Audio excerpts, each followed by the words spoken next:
Situational Awareness in Hostile Environments. This week, we're meeting Thomas Pecora, author of Guardian and former operative around the world.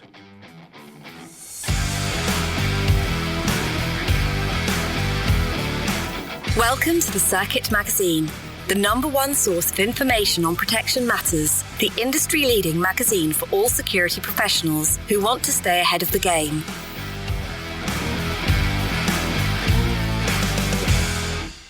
Looking at the Guardian life in the crosshairs of the CIA's war on terror. This week, we're meeting author Thomas Pecora to look at situational awareness, avoiding ambush in a global context. John, what a big topic. Is it likely that any EPO, CPO colleague would be ambushed in their day-to-day operations? Is this a relevant and relatable topic to them? Yeah, absolutely. And I think you have to be careful not just to think about ambush as an ambush that you're going to drive into with masked gunmen who are set up along some sort of embankment waiting for you to open fire, right? I mean, we can get ambushed in lots of different ways. And I know that a lot of Thomas's experiences do relate to gunfire, bombs, and explosions, right? However, I do believe that those lessons will carry across into all different walks. And certainly, we can be ambushed by the paparazzi. We can be ambushed in the sense that something's sprung on us, we're not prepared for it. So it's about situational awareness. It's about thinking ahead.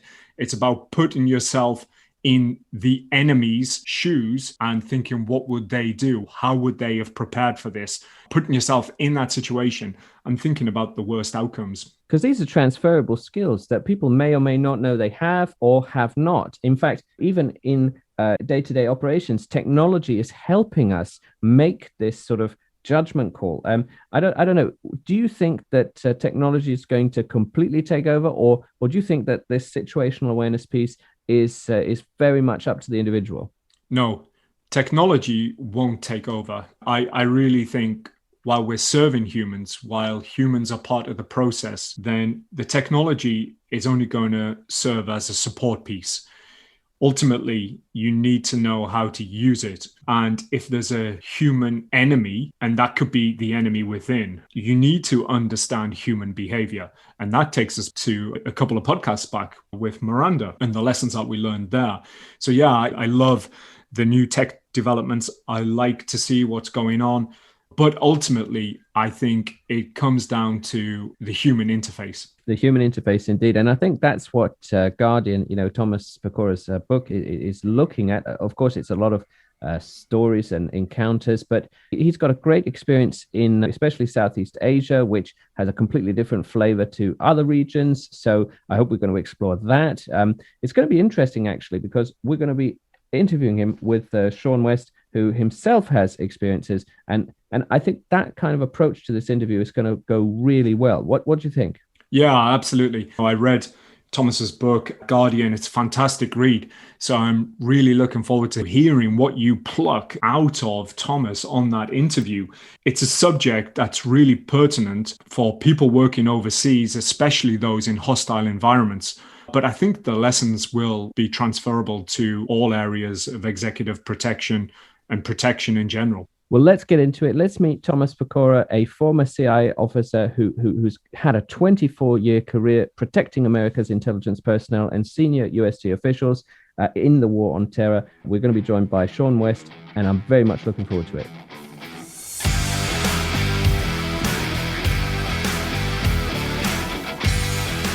And now, let's meet one of the contributors to the Circuit Magazine.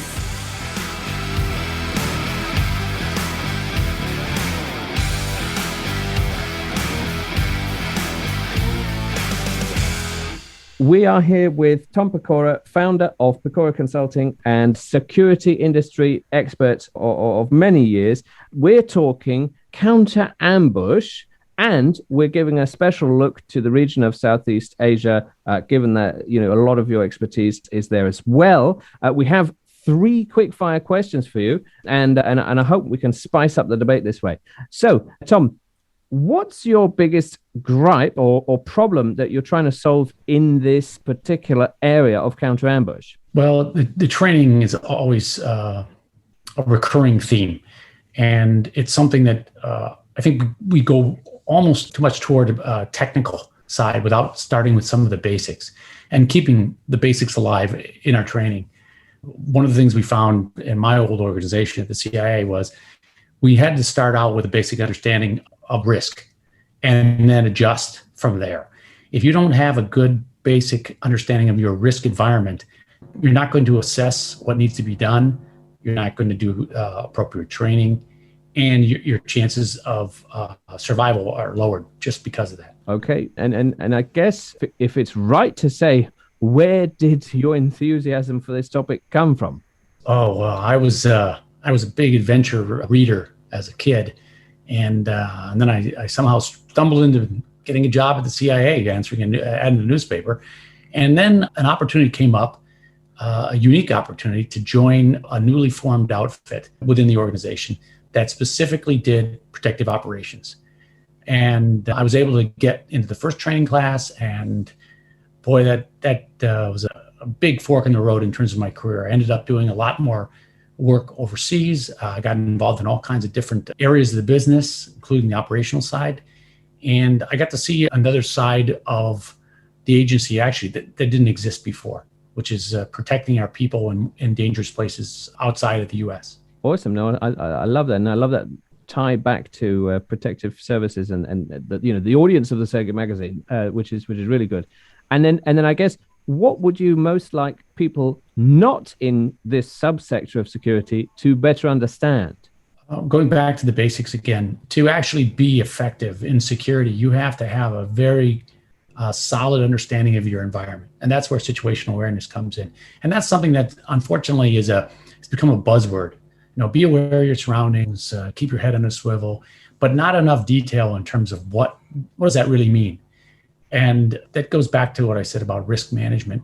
You have to understand the risks in your environment. You have to do a thorough research effort to find out what's going on in your environment. And then you also have to spend enough time working on understanding the normal so that you can spot the abnormal. And this goes into play in terms of counter ambush. Counter ambush, ideally, you don't want to be in an ambush. So it's countering the counter. We want to be way before. We want to catch the clues that something is going to happen as early as possible. Now, the worst case scenario is you drive up into an ambush. And then there are some specific things you can do. But our awareness of the surroundings are going to give us a chance to survive. If we're caught by surprise on an ambush site, statistics show between 90 and 95% of the time, the bad guy's going to win, especially if we're caught by surprise. Now, if we're aware of our surroundings and we're picking up cues in the environment, we should see something before the first shot's fired. Hopefully. Now, if it's an IED in the road, hopefully we picked up something that's coming out. But in general, before the attack happens, there are clues in the environment that can help us beat the surprise factor. If we beat that surprise factor, our chances of survival go up tremendously. So going back to, we have to be aware of our surroundings. We have to factor in the research part. What is it when I move from the US to Southeast Asia? The normal patterns of life change. And I have to be in tune with that. I have to do the research to find out that the threats are different, that the environment's different, and I have to become clued in to that new rhythm. I like it. Well, Sean, what are your thoughts on this? Because, obviously you hopefully are not every day presented with an ambush situation. But what are your questions for Tom? You were part of a protective detail that works with the CIA. I've done similar things as a contractor, protecting people who are working with agent handlers in Afghanistan. So similar sort of thing to what you were talking about. And it actually brought back a lot of memories for me when you spoke about how the ground level truth with the ground troops is very different to how it is up the chain and maybe how it's portrayed to the media. You'll get a lot of background on how I learned the craft and how I was influenced by working on the other side. I got a chance to work in the operational element within the agency, specifically targeting terrorists. And one of the things we had to learn first was how does a terrorist think? Learn what the bad guy is thinking. How do they operate? What are their tactics and procedures and protocols? So then you reverse engineer. And that is exactly what we need to do in terms of our threats to our protectee. If we were in the protection side, we need to understand our enemy and understand what they need to do, what things in the environment they need so they can accomplish their mission, and take that away from them, or at least be aware of what they need, so that if we see something that fits into that profile, we raise our alert level. What we found is interesting part of this is protection back in the 70s and 60s was the iron box, which is people with guns, armored cars. And we found that the enemy figured out a way around that. So we had to figure out a counter to their evolution. And that was finding a weakness in their attack cycle. And so at the agency, we got very interested in surveillance and picking up on the clues that we are under surveillance, because that's your pre-warning. That's the before the incident happens. And it gives us a chance to do something before the bullets start flying. So, Tom, I'd be interested to pick up on something you said. The clues are there, but the culture is sometimes different, especially, let's say you move into a new area of operations. You're used to, I don't know, Midwest culture in the States. And then you suddenly arrive in Southeast Asia with lots of different smells and cultures, and, everything is different. How do you then adapt your observance of the signs? That's a good question. And it takes effort. And a lot of this has to do with your ability to incorporate some basic skills into your everyday life. So it can't be, I just turn it on when I go to Asia. It's something you have to learn, and it's situational awareness. That's the term we use now, situational awareness skills. But actually, back in the day, we used it tradecraft. It was operational tradecraft. And when I was working against the terrorist groups, I would fly into a country, most of the time solo, and I would spend the next 2 weeks or so, 8 hours or more a day, either walking or in a car, driving around and getting the rhythms of the place, learning how people act. What is their typical behavior? What is it like at night versus daytime? What is it like during the weekend versus the weekday? And you pick up these rhythms of life, and you set up a mental force field in terms of what's normal and what's an anomaly. And that's really the only way to do that is because the cultures differ. Once you become attuned to that new environment, now you've got a chance to put in place the other things that you bring to the table, which are your surveillance detection, your operational procedures, your advances on sites. They piggyback on that. But if you don't have that baseline, you're going to walk into something and you're not going to see it coming, because you won't recognize it as an anomaly. Yeah, I think a great way of describing it is, I don't know if you've come across the Cooper's color codes. Oh, yes. Absolutely. Yes, I mean, that's great. Situational awareness. Your general person walking along the street, you're walking around in code white, they're blissfully unaware of everything that's going on around them. Generally, people who are working in the trade or craft, you need to be working at a different level. You need to be aware of your surroundings, relaxed but aware. And if you're in a more high threat environment, you step up another level, you become more in tune with the environment and everything you see. If you go from white to red in a second, you walk into an ambush. If you want to wait, you're completely caught by surprise. So yeah, you definitely need to be in tune with your environment, be aware, and keep abreast of everything that's going on. Color codes are great. Cooper added, put those together for his system of gunfighting, but it applies across the board. And what I found is, for people who are not familiar with that, driving, when you first learn to drive, you're looking at the mirrors, you're concentrating on the wheel, you've got so many things going through your head. And the problem is you've got too many things. But as you build up your basic skills, you start to utilize your brain on more higher level. So now you're looking ahead in traffic. You don't have to worry about where you're moving your hand in terms of the shifts or steering.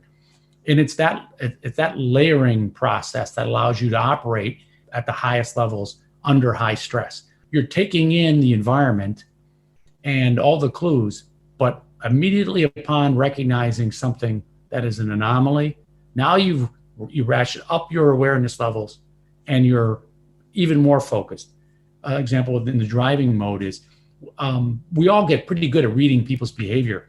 And a lot of times we can read when somebody's going to turn left or right before they even put the indicator on, because of the way they turn their head, they turn their shoulders, and we don't even think about it. It's when you get to that level in your environmental awareness that you're operating at peak. And that gives you that 2 seconds where you are seeing something, an anomaly in your environment, and you're able to react on it so you're not surprised, and you could put in place or put into action your pre-planned maneuvers. And I credit that actual circumstance with my being able to talk to you right now because of a situation in Somalia. If our driver hadn't reacted when he did, we would have been right on the X, and it would have been a bad day. I know you mentioned at one point as well, because there's quite a few things that you said hit home with me, which mirrored things I've done in my career. And one of the big things when I left the military and I became a civilian contractor going out to Iraq, Afghanistan, all these countries, the first time I landed in one of these countries as a civilian, one of the first things I realized, I don't have that support. If an incident happens, like, you get ambushed or the worst happens, who's coming to get you? Yeah. And I think you mentioned at one of your interviews, maybe some people at times not having the elements of support that you maybe need to carry out the task.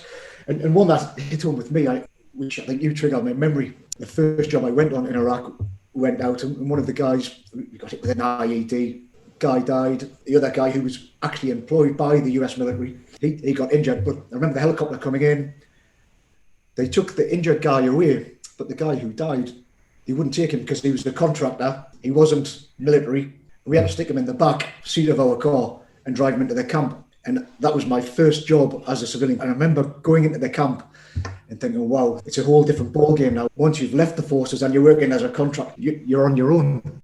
So maybe Tom, that's a good segue. So obviously we've got a lot of private contractors and corporate security, in our listenership, readership. Mm-hmm. What's your advice for that transition? Because as Sean just mentioned, it can be quite brutal. And in the counter ambush situation, when you don't have the backup, when you don't have the architecture, how should you try and adapt as a professional? Oh, that's an excellent question. When I first started working at protection details, when we were like in Somalia, GPS were 3 letters in the alphabet. There was no such animal.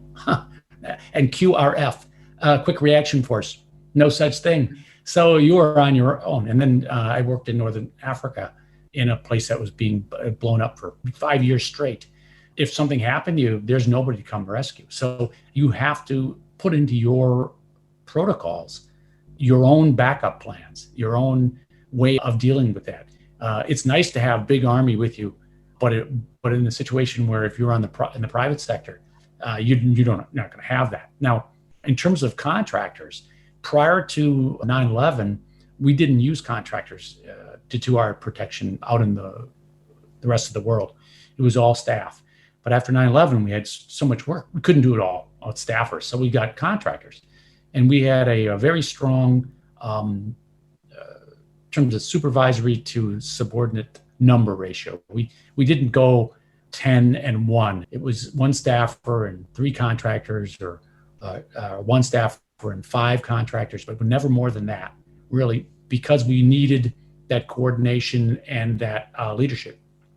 So I worked with a lot of contractors. And unfortunately, you only really hear about the bad things, and you never really hear about all the good things that they did. I had fantastic people working for me all over the world. I had them, besides Iraq and Afghanistan and Pakistan. And it's a tough business to be in the contract world. Everybody thinks they make a ton of money, but they have to pay their own insurance. And in some of the companies they work for, don't take care of them as well as others do. So it's a necessary part of the way we operate. We could do what we do without them. And I have a lot of admiration for all the gentlemen who go out and do that. And they're away from families through the holidays, a lot of times 365 days a year. It's a tough life. No, I definitely agree with that. I mean, using contracted individuals in some of these countries, it may have been unheard of many years ago, but they do bring a lot to the table. I mentioned Kandahar. We operated there, and we had to do some stuff with a government agency who was going into the city, and they obviously had special forces who could go in and take them in, but they didn't take them in because they weren't operating in the city at that time, so they didn't have all of the atmospherics, what was going on there, the knowledge, situational awareness. We did, because we were going in quite a lot. So we brought a lot to the table for them, and when we finished the job, they were like, wow, we couldn't have done that without you guys. And it's the same the world around. Absolutely. It's adapt and overcome. And I know that, that's a common phrase, but it really is. The more you are able to adapt and utilize the resources in your area. When we first started doing our protection work, it was called the Protective Operations Cadre back in my day. And we weren't given nearly the resources we needed. So we would have to scrounge what we could. We up-armored our own vehicle with plates from a helicopter, and disguise things, anything we could think of. And it's that mindset of always adapting, looking around and seeing, how can I blend in more? Where are the people who have what I need? Or where's the sources of information I need? A lot of times it's people you don't expect. For me, a lot of times it was the knowledge of the corporals and the lowest ranked people who are working in terms of Iraq, in the outside of the green zone. They had a better feel for what was going on in the environment. So I'd pick their brains all the time. And a lot of times they didn't understand how much knowledge they had accumulated and how much it was useful for us. So it was great to actually make contact with them. I used to bring them hoagie bait, as they used to call it, snacks and drinks in payment for the info. Yeah, for sure. Whenever I worked on a team, the best teams were always the ones that you had individuals from different backgrounds. Everyone brought something different to the table, and you've got to use their assets. Pay respects to everybody, because everyone brings something different to that piece of the puzzle that you're trying to solve. Well, Tom, I like that you picked up on using helicopter plates for your up-armoring endeavors. And when people talk about counter-ambush, I suppose people think about MRAP, people think about M6, M7, low-profile vehicles, but as you say, you might not have it, and sometimes maybe a taxi is the best thing. We often have Joe Ortera from the Vehicle Dynamics Institute awesome. At our events, and yeah, I mean, we had a fantastic hour-long session just last month, and so many topics in protective mobility. Could you talk to perhaps improving your protective mobility when you are avoiding ambush in perhaps an area such as Southeast Asia, and maybe when you're on your own? Absolutely. It's a great question. One of the things, we started our protection program because there was an ambush on an individual in the Philippines back in 1990. This is Colonel Nick Rowe, and he was killed by terrorists. And at that point, we really said, we need to look at this problem differently. We're never going to have enough guys with guns and armored cars and that. So what do we need to do to be more effective? So we decided to go down the stealth road, and we try to do our protection details a little different. So we really focused on being stealthy, being under the radar, and that has worked tremendously for us. I can speak to up to about 2013 when I retired, but we had never lost a protectee doing our primary mission, which was in mobile protective operations. When our people were forced to do static, like in Benghazi and in Afghanistan, where we lost some people at coast, those were static positions, not our normal duties. But doing mobile protection, doing it the way we devised the stealth mode, we didn't lose any protectees, and we lost only one protection agent. And that methodology has proven the test of time. And I think a lot of protection details now are looking at that mode. Do we want to show up with the suits and the shiny glasses, a Secret Service style, or do we want to come in so that they don't even know that that executive has protection on them? And so we started using not only the protection detail, we started using surveillance detection, counter surveillance unit elements. And that's another side of the house. I think we were the first ones to actually have a counter surveillance unit attached to our director of Central Intelligence. That was one of my first actually positions in counter surveillance world. And that methodology of being stealthy, I think, they don't shoot what they can't see. And let me press you on this, because I'm always thinking in the mind of the private contractor or the corporate security world. What can they do? Can they just equally be as stealthy? What are some kind of takeaways for them? Is it take a taxi? What is it that they can do? Absolutely. One of our directors liked to go in a sedan every once in a while. And sometimes he would actually drive. Not that we wanted him to, but he would just do it. He'd jump in there and it was like we'd have to just file in. And we didn't use Suburbans and Expeditions. We like to use the top of the level armored cars that were sedans. And we would make sure that they weren't absolutely spotless clean or even undented. We'd make sure that we looked as much like the indigenous people as possible. So the United States, if you're operating domestically or in the Western world, that's not very difficult. When you go into like Southeast Asia or the Middle East, you've got to make an effort to blend in. Clothing wise, a lot of the contractors go with a beard, but that doesn't necessarily camouflage you if you're wearing a bandolier and body armor. And you jump out and you look like Frankenstein. You're not fooling anybody. So we would operate with the idea of how do we do this maximum protection while maintaining anonymity? Do we need to have the diamond formation when we're walking our protectee? I mean, what's the risk level? If people don't know who this guy is and we have one guy walking with him and one guy a couple of feet in front, and some guy off to the side, and then somebody up on an elevated position watching the whole area, that's pretty good coverage. And it would be very difficult if you're not time and place predictable for a bad guy to get you. You'd have to basically just be unlucky to run into somebody who recognizes the guy on the spur of the moment. So there's a variety of ways of doing this. If you don't have to deal with the war zone level of armament, long guns and all that body armor, it's a lot easier to do this. And stealth, I'm a big believer. I worked it in all kinds of different environments. I saw how effective it was, even in the war zones. Even if they say, even if the bad guy watches you drive by and says, boy, that's weird, by the time they've kind of started thinking about doing something, you're already gone. Yeah, that's exactly how we used to operate in Kandahar. It was during the day. The Westerners, you stood out. There was no way you could disguise yourself, no matter what you did.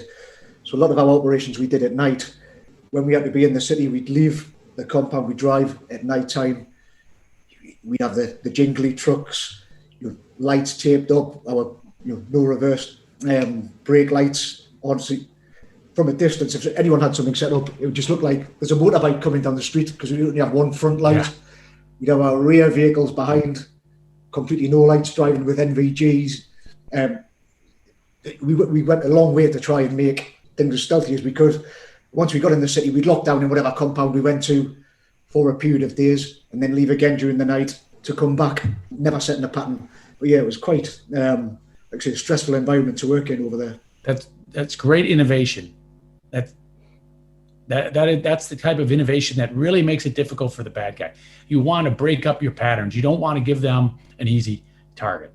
Tom, I'm keen to find out from you any thoughts on Southeast Asia for the uninitiated. Now, I say this because we have a lot of colleagues who travel from the UK or the US or Europe, and they travel to FR destination. Right now, of course, people aren't traveling as much, but in preparation for their return, is it too superficial to sort of ask for some top tips for Southeast Asia in general? No, I think that's very appropriate, but I'll go back to the basics again. Preparation is everything. It's the ounce of prevention versus the pound of cure. And starting out with doing research on where you're going and what the threat levels are. In many cases, in most cases, the biggest threat to a traveler is not a terrorist, it's not a criminal, it's road accidents. So understanding your transportation patterns, what are you going to do? Are you going to take a bus? You're going to take a train? You're going to fly? You should make your decisions based on the risk. Also looking at crime patterns and terrorism. What's common there? In certain places, it's suicide bombs. Other places, it's car bombs. Other places, it's motorcycle attacks. You've got 2 people on the back of a motorcycle. So understanding that, but going back to the basics again, starting out being aware of your surroundings, getting the patterns of life down so you understand, and having contingency planning. So you should have some basic plans, and these plans work whether you're in the United States or UK or in Sahara Africa or down in South America. You should have your method of communication. You should have backup plans. You should understand the emergency action plans in the environment that you're in. These are super basic. Fire plans. In most Western countries, fire safety is taken care of for you. But in these other countries, they lock the fire escapes. So what you consider to be a non-issue is a serious issue over there. So understanding that threat and then working your basic plans. And those plans should work whether you're, as I said, in a mall in the United States or in a mall in Nairobi. I like it.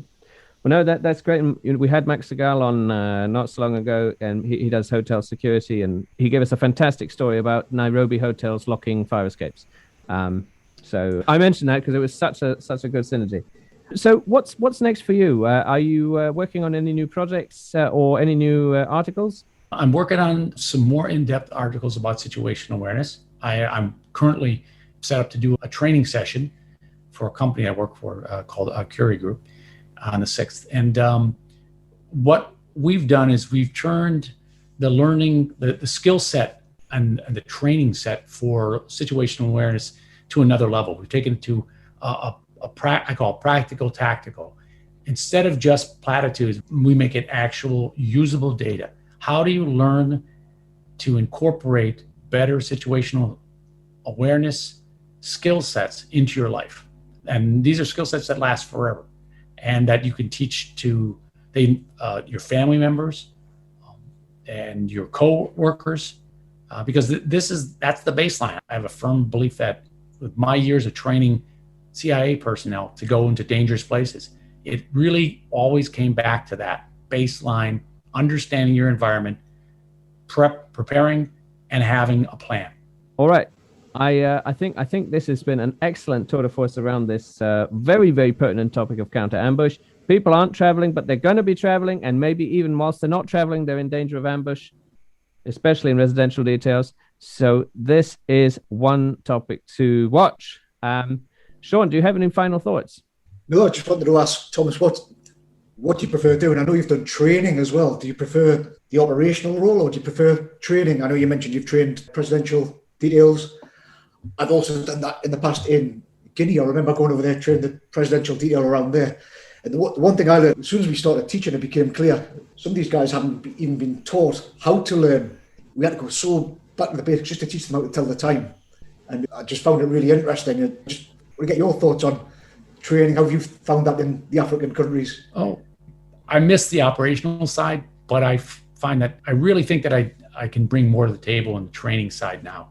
And I've got enough experience working with such a variety of people, everything from tier 1 groups all the way down to housewives, because we would put people overseas, families.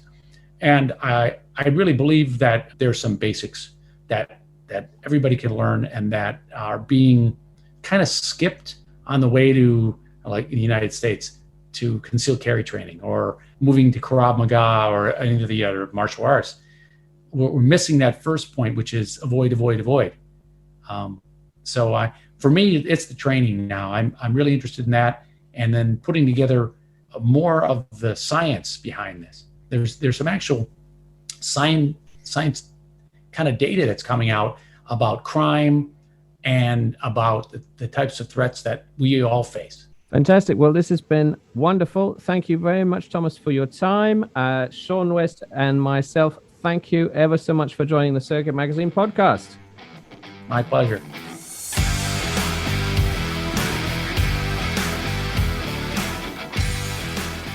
Well, if that hasn't made you want to go out and buy and read his book, Guardian, I don't know what will. What a fantastic career. 24 years in the CIA and related services.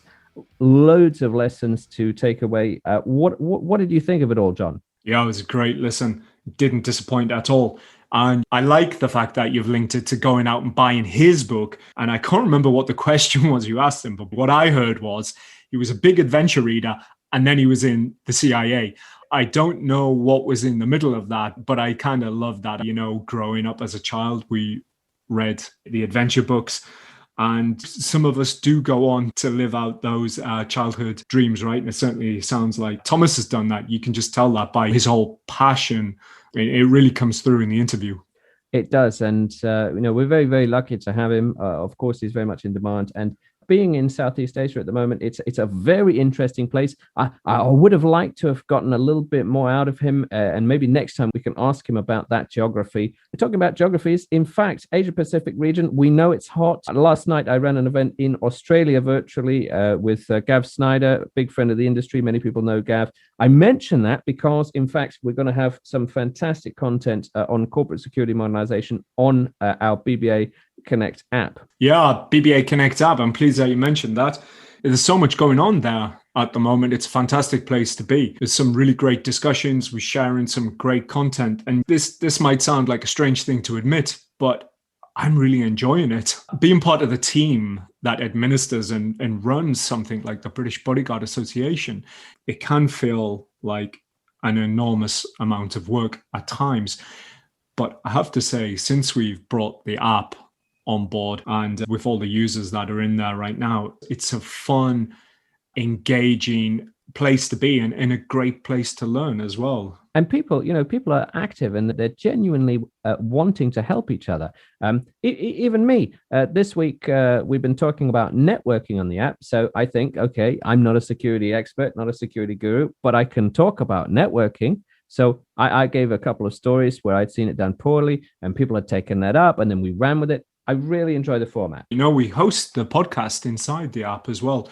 So it makes sense. There's so many stories being shared and really valuable information that we can listen to it, we can watch it, and then we can go straight into one of the discussion groups and pick up that thread and take it to a much deeper level.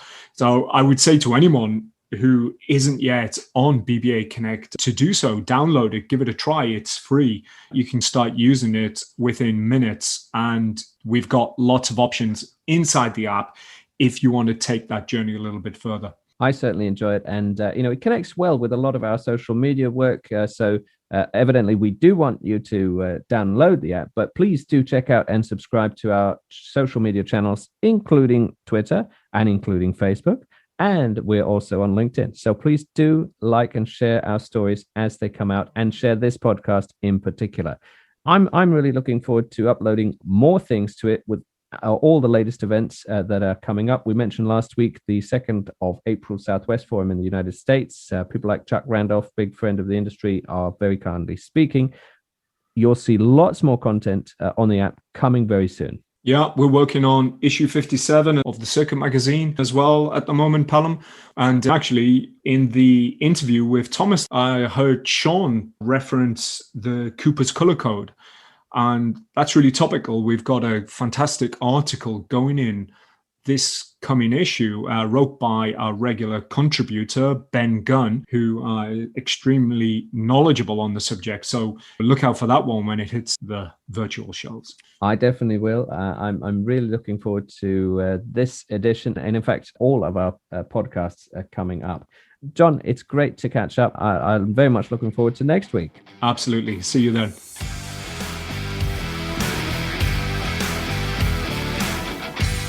You have been listening to the Circuit Magazine podcast. Be sure to subscribe and be sure to not miss an episode.